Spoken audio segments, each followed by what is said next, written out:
क्या आपने कुर्रतुल ऐन हैदर का मशहूर नावल आग का दरिया पढ़ा है? अगर नहीं पढ़ सके तो फ़िक्र मत करें। ये रहा इसका पूरा खुलासा सिर्फ़ 1 मिनट में।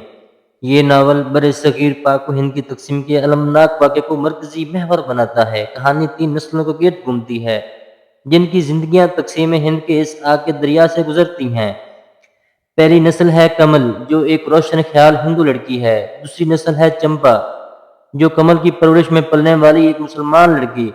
और तीसरी नस्ल में तलत, जो तक़सीम के हंगामों में एक तरफ़ा कूच करने वाली लड़की। नावल का जादू ये है कि ये सिर्फ़ वाक़यात नहीं बल्कि नफ्सियात की कहानी है। ये दिखाता है कि किस तरह एक तारीख़ साहने इंसानों की शनाख्त, मोहब्बतों और ख्वाबों को जलाकर राख कर देता है। कमल का जदीद नज़रिया, हयात, चंपा की बेचैनी और तलत की बेकैफ़ी सब इसी आग की पैदावार हैं। कुर्रतुल ऐन